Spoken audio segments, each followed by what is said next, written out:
Chapter 1. Roaches in the Dark.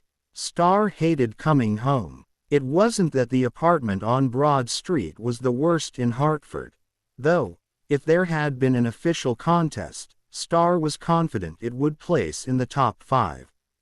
It wasn't the peeling wallpaper, which curled at the corners like lasagna noodles left out too long. It wasn't even the radiator, which hissed, groaned, and occasionally clanged like a ghost was trapped inside it, trying to bang its way out. No, it was the silence. That heavy, lonely silence that greeted him every evening when he pushed open his door and dropped his keys in the chipped ceramic bowl by the entrance. It wasn't always like this. Once upon a time, Star came home to boyfriends, to laughter, to someone else's shoes by the door. Now, it was just him, his Netflix password, and the faint smell of takeout that lingered long after the food was gone. And, of course, the roaches. Star knew they were there. He'd seen them scatter across the kitchen floor when he turned on the light too quickly.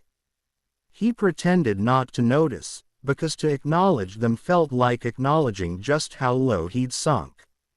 "I'm not that guy," he muttered to himself. "I'm not living in filth.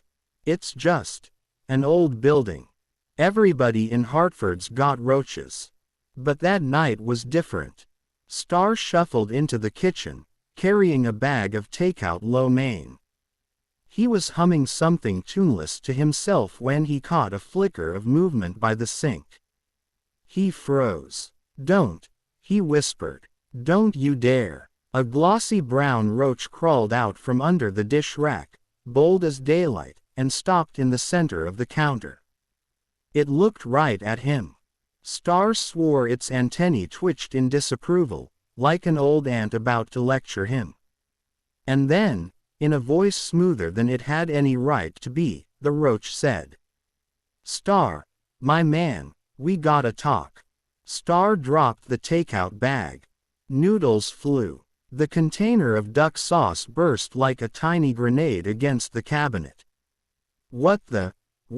Star shrieked, backing up so fast he slammed into the refrigerator.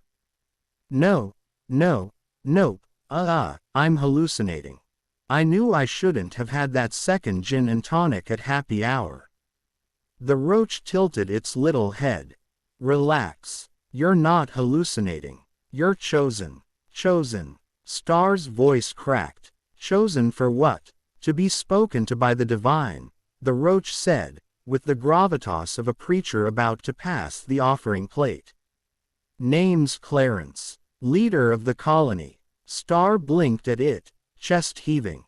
"Clarence. The roach." "Yes, sir." Clarence puffed out his thorax with pride. "Sent here on a mission.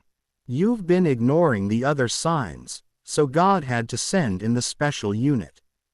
Star clutched his chest like he was about to keel over.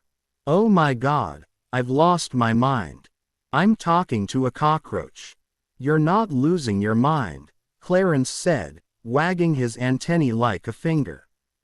"You're gaining perspective." Star pressed both palms to his face. I cannot. Do you know what it says about my life that I've reached the point where the only living things talking to me are roaches?" "It says you're ready," Clarence replied, as though it was obvious. "Ready for change. Ready for love. Ready to step into the light." At this, Star pulled his hands down and glared. "Step into the light. Don't you things usually run from the light?"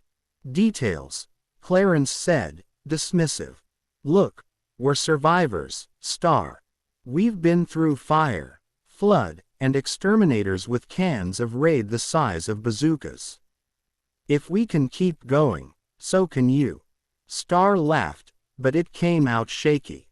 "Okay, I've officially lost it. I'm talking to a motivational speaker bug.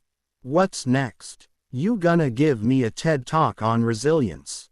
"Funny you should mention that," Clarence said, clearing his throat. "We call it the Roach Talk." Subtitle: How to thrive in the cracks of life. Would you like the opening prayer? Star screamed into a dish towel. When he pulled the towel down, there were 3 more roaches on the counter, lined up neatly like a choir. One of them, smaller than the rest with a dramatic swish to her antennae, piped up in a squeaky voice. "Don't be scared, sugar. We're here to help you. Name's Petunia. Think of us as your spiritual life coaches." "Spiritual life coaches," Star yelped. "You're roaches. You eat toothpaste when I forget to put the cap on." Petunia clutched her thorax like he'd wounded her. "Well, excuse me for trying to add a little divine guidance to your sorry excuse for a love life." Wait, my what?" Star sputtered. "Your love life," Clarence said matter-of-factly. "Or, more accurately, your lack thereof.